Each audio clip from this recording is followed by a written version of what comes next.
Voilà, bonjour à tous, frères et sœurs. Je voudrais vous apporter ce matin un mot du Seigneur.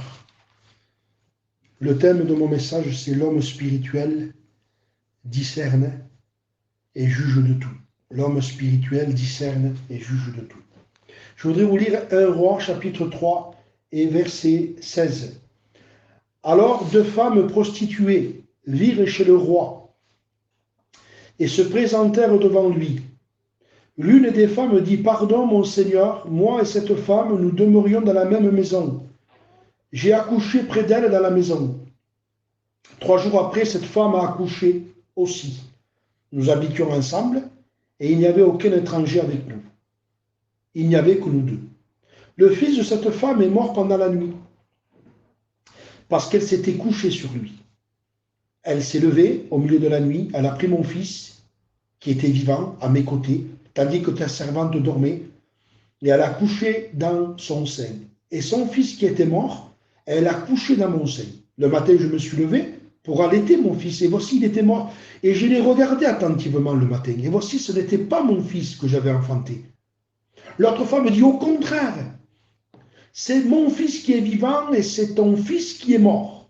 La première dit: non, non, non, nullement, c'est ton fils qui est mort, c'est mon fils qui est vivant. C'est ainsi qu'elles parlèrent devant le roi. Alors le roi dit: voilà ce que vous êtes en train de dire. Donc toi tu dis: c'est mon fils qui est vivant et c'est ton fils qui est mort. Et l'autre dit: nullement, c'est ton fils qui est mort et c'est mon fils qui est vivant. Puis il ajouta: apportez-moi une épée. Amen. La parole de Dieu, la parole sainte de Dieu. On apporta une épée devant le roi et le roi dit: coupez en deux l'enfant qui vit. Quel courage! Eh oui, quel courage! Quel homme! Coupez l'enfant en deux et donnez-en la moitié à l'une et la moitié à l'autre. C'est-à-dire séparer. Alors la femme dont le fils était vivant sentit ses entrailles s'émouvoir pour son fils, et elle dit au roi: ah non, mon Seigneur, donne-lui l'enfant à elle, que l'enfant vive, ne le faites pas mourir. Mais l'autre dit: il ne sera ni à moi ni à toi, coupez-le. Le roi prit la parole et dit: donnez à la première l'enfant qui vit, et ne le faites pas mourir, c'est elle qui est sa mère. Et écoutez le verset 28. C'est le sujet de ma prédication ce matin. L'homme spirituel discerne, amen, et il juge de tout. Tout Israël a pris le jugement que le roi avait prononcé. C'est-à-dire qu'à travers le jugement que le roi a prononcé, il a rendu la justice. Et celle qui était accusée, celle qui était, si vous voulez mieux, innocente, a trouvé gain de cause. Aujourd'hui, il y a beaucoup d'injustices, beaucoup de souffrances, beaucoup d'hommes qui font beaucoup de mal. Mais aujourd'hui, il n'y a plus la parole de Dieu et il n'y a plus, si vous voulez mieux, des hommes qui seraient peut-être capables de se lever pour apporter un jugement, pour amener la lumière, la vérité et pour rendre, si vous voulez mieux, la justice. On a pris le jugement que le roi avait prononcé et l'on craignait le roi, car on vit que la sagesse de Dieu était avec lui pour le diriger dans ses jugements. Amen. Et voilà le sceau de l'esprit sur le roi Salomon. C'est que l'esprit de Dieu était sur lui et Dieu le dirigeait pour rendre des jugements, pour rendre, si vous mieux, pour rendre la justice, pour amener le droit, ce qui était pur et vrai, au milieu du peuple. Donc l'homme spirituel juge de tout. C'est un homme qui discerne. Je voudrais vous lire 1 Corinthiens chapitre 6 et verset 1.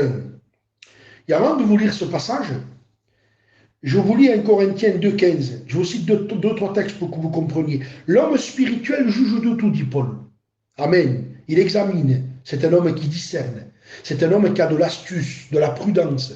Le discernement de Dieu est sur lui, parce que l'esprit le conduit. Le livre des Proverbes, au chapitre 8 et verset 12, dit: moi, la sagesse, j'ai pour demeure le discernement. C'est-à-dire que la sagesse, elle est habitée, elle est enveloppée de discernement. Amen. C'est-à-dire que l'homme de Dieu, il a la faculté, l'intelligence de pouvoir distinguer entre le bien et le mal, et pour pouvoir apporter un jugement spirituel et un jugement de lumière. Il est écrit dans le livre des Proverbes au chapitre 5 et verset 12. Je ne vais pas m'étendre sur le sujet là, mais l'Épître aux Hébreux est en train de parler, et regardez ce qu'il dit, Hébreux 5, verset 13. Or, quiconque en est tollé n'a pas l'expérience de la parole de justice. C'est-à-dire qu'on ne pouvait pas prendre un enfant et l'établir roi. Salomon n'était pas un enfant, c'était un homme. Imaginez que quand le conflit s'est levé avec les deux femmes prostituées, vous auriez mis un enfant, par exemple, de 4 ou 5 ans. Et il aurait été le roi.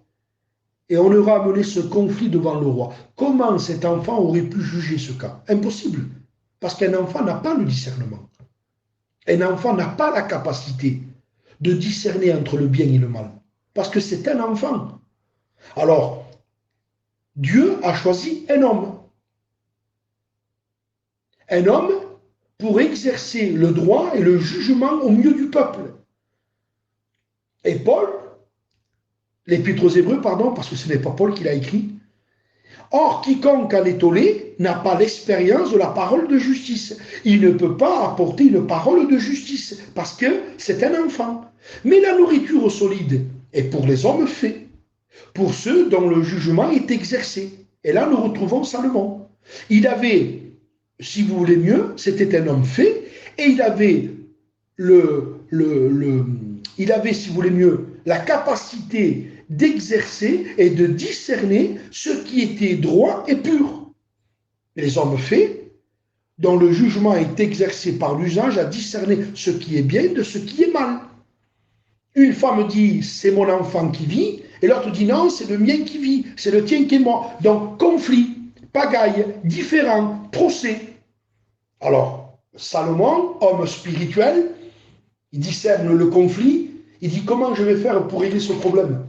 Puisque tout le monde va avoir raison. L'autre dit, c'est mon fils, et l'autre dit, non, c'est le mien. Comment régler ce problème?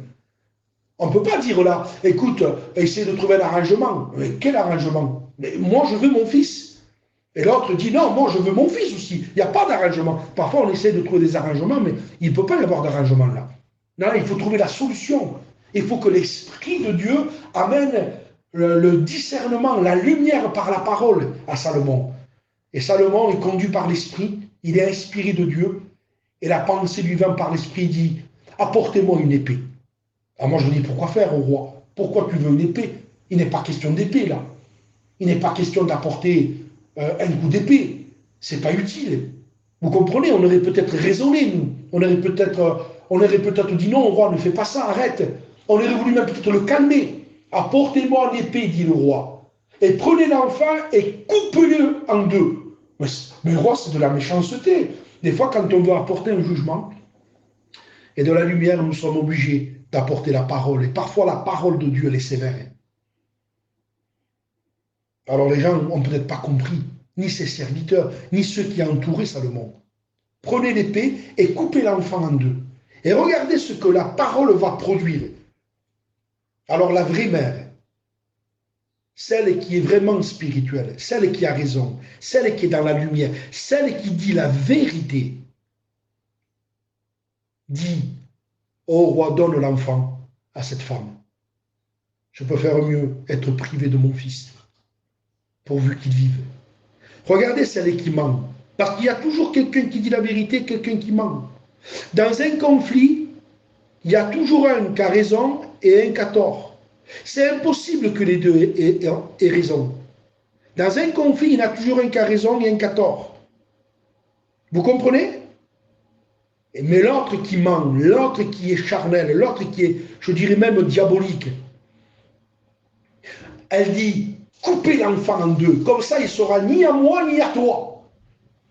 Et le texte dit, le roi Salomon dit, prenez l'enfant et donnez l'enfant à la première, car c'est elle qui est sa mère. Amen. Ça veut dire que la lumière de la parole, la vérité, l'action de l'esprit a révélé qui était la vraie mère et qui était la fausse mère. Et Salomon a eu la capacité, amen, d'exercer, de discerner ce qui était bien et ce qui était mal. Amen. Et maintenant, je vous lis donc 1 Corinthiens chapitre 6, verset 1. Vous savez que Paul va parler de différents. C'est le même conflit qu'il y a au temps de Salomon. Bien sûr, à différentes échelles, mais il y a énormément de conflits aujourd'hui dans l'œuvre de Dieu, dans tous les mouvements évangéliques. Parce qu'il y a le juste et le méchant, l'homme spirituel, l'homme charnel. Il y a le vrai homme de Dieu et le faux homme de Dieu. Que vous le vouliez ou pas, c'est comme ça. Il y a la vraie église et la fausse église. Il y a les vrais frères et il y a les faux frères. Et il y a, si vous voulez mieux, des conflits qui vont se lever. Et voilà ce qui est écrit. L'un d'entre vous, lorsqu'il y a un différend avec un autre, ose-t-il plaider devant les injustes et non devant les saints?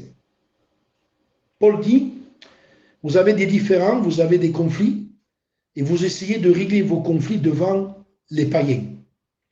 Ça, il ne faut pas le faire. Il ne faut pas régler les problèmes devant les païens, ni parler des problèmes de l'œuvre de Dieu devant les païens. Écoutez ce que dit Paul. Ne savez-vous pas que les saints jugeront le monde? Et si c'est par vous que le monde est jugé, êtes-vous indigne de rendre les moindres jugements? C'est-à-dire, Paul est en train de nous dire aux hommes spirituels, aux hommes établis, au ministère en particulier, il faut que vous apportez des jugements là où il y a des conflits, des différends, et que vous arrivez à dire, non, non, c'est pas comme ça, la Bible dit ça, elle dit ça, elle dit ça. Toi, tu as raison, toi, tu as tort. Pour apporter, si vous voulez mieux, la paix et rendre la justice, et rendre le droit à celui qui a droit, et dire à celui qui a tort, il a tort. Verset 3. Ne savez-vous pas que nous jugerons les anges, et nous ne jugerons pas à plus forte raison les choses de cette vie? Bien sûr que oui. Si donc vous avez des différends pour les choses de cette vie, si donc vous avez des différends pour les choses de cette vie, ce sont des gens dont l'Église ne fait aucun cas que vous prenez pour juge. Et là, je voudrais attirer votre attention. Paul dit, pourquoi vous prenez des gens qui ne sont pas chrétiens pour juger les cas? On va dire, ne le faites pas. Et c'est vrai qu'il ne faut pas le faire, frère. Il ne faut pas prendre des gens qui ne sont pas chrétiens, ni serviteurs de Dieu, pour régler des problèmes. Paul nous exhorte à ne pas le faire. Mais regardez le verset 5 maintenant. Je le dis à votre honte. Pourquoi Paul dit ça? Je le dis à votre honte.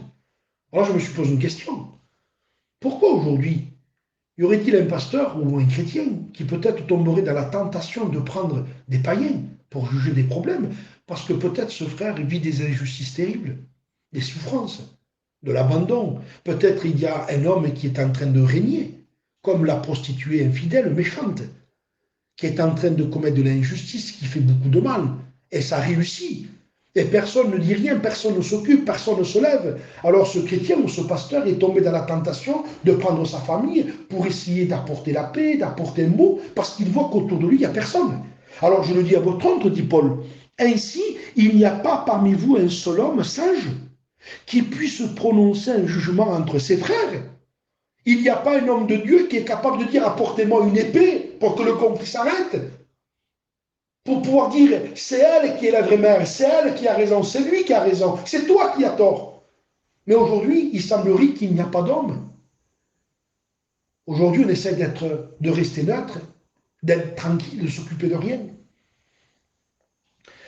Vous savez, la prise du pouvoir de Salomon, c'est confirmé par le discernement à juger. Et nous devons demander à Dieu, si nous sommes des hommes spirituels, le discernement à juger les cas aujourd'hui.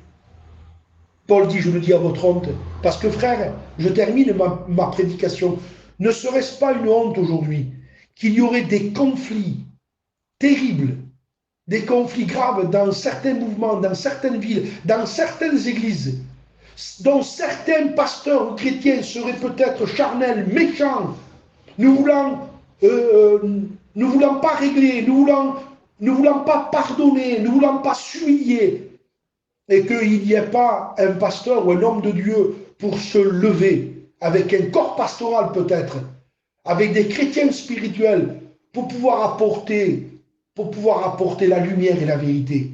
La Bible dit, heureux ceux qui procurent la paix, ils seront appelés enfants de Dieu. Amen. Alors vous allez me dire, et je suis d'accord avec vous, dernièrement nous avons entendu certains conflits qui se sont levés. Un chrétien n'aurait pas dû le faire. Il a pris sa famille. Et je sais que ce sont des choses qui n'auraient pas dû se faire. Je condamne ça. Mais peut-être que ce frère était dans la tentation. Peut-être qu'il attendait du secours. Peut-être qu'il attendait que des hommes se lèvent. Et peut-être dans la tentation, il a précipité son pas. Parce que peut-être il aurait voulu, et il veut peut-être essayer de trouver une solution. Alors on va dire, il n'aurait pas dû le faire, c'est vrai. Mais peut-être, je dis, et je me le dis à moi, je le dis à ceux qui m'écoutent, peut-être qu'il y a des conflits dans les villes, dans les églises, dans les pays, peu importe. Peut-être des choses se lèvent dans les endroits. Mais peut-être parce qu'aussi il n'y a pas eu des hommes qui se sont levés. Des hommes qui étaient prêts à aller au combat. Pas pour faire la guerre, mais pour apporter l'épée. Vous comprenez bien que quand le roi Salomon a prononcé son jugement, et qu'il a dit prenez l'enfant et donnez-lui à elle, c'est elle la vraie mère, vous comprenez que celle qui n'a pas obtenu l'enfant et qui mentait, vous comprenez bien que cette femme-là a haï Salomon. Elle ne pouvait pas aimer Salomon. Elle ne pouvait pas l'applaudir, puisqu'il lui a dit à les mots, tu as tort. Salomon l'a dévoilé. Donc ça veut dire que Salomon savait très bien qu'en donnant la raison à celle qui avait raison, il pouvait aussi, et il savait qu'il allait s'attirer le mépris de celle qui était méchante. Ça veut dire qu'on ne peut pas être aimé de tout le monde. Si vous voulez apporter la parole de Dieu, et Paul le dit dans les Galates, si je chercherais à plaire aux hommes, je ne serais pas serviteur de Dieu. Donc nous devons chercher à plaire à Dieu et à rendre la justice. Qu'importe, même si les vents se lèvent, les conflits, même si nous avons des guerres, et si nous avons apporté la parole, la lumière et la vérité, alors nous serons dans le combat de Dieu. Amen. Imaginez maintenant Salomon qui n'aurait pas voulu juger ce cas et il aurait peut-être coupé l'enfant en deux ou peut-être par un manque de discernement, il aurait donné l'enfant à la fausse mère. La fausse mère aurait été contente. Elle aurait réussi son guet-apens, ses coups mal préparés. Elle aurait pris le petit et elle aurait peut-être certainement nargué, fait du mal à la vraie mère. La vraie mère aurait pleuré. Elle se serait sentie abandonnée, toute seule. Et on ne sait pas ce qui serait passé. Mais par la parole de Dieu. Ça veut dire, mes frères, je termine, qu'en amenant la parole, en amenant la vérité, en amenant le droit, en amenant l'épée, nous pouvons sauver des hommes et des femmes de Dieu.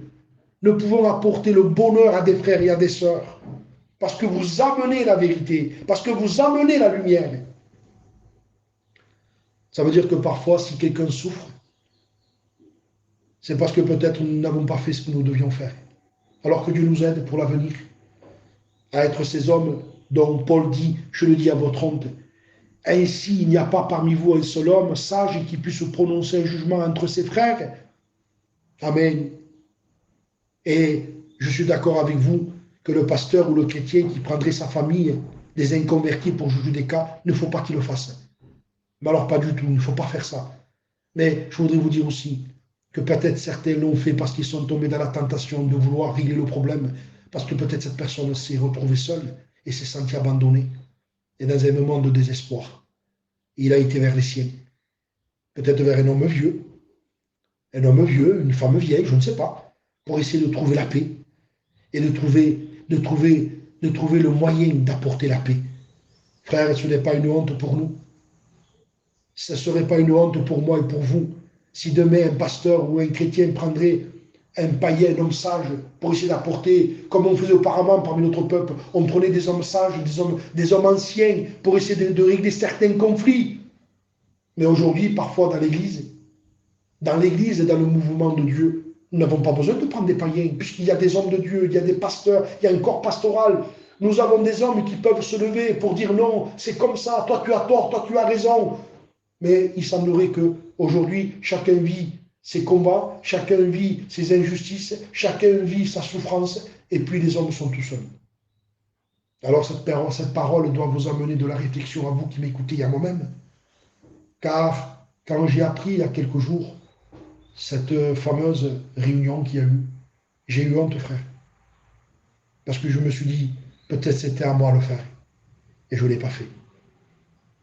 Donc, les choses nous apprennent à devenir des hommes courageux. Salomon a été courageux. Apportez-moi une épée. Amen. Que la justice et la vérité triomphent au milieu de nos villes, de nos églises et du mouvement évangélique. Que Dieu vous bénisse.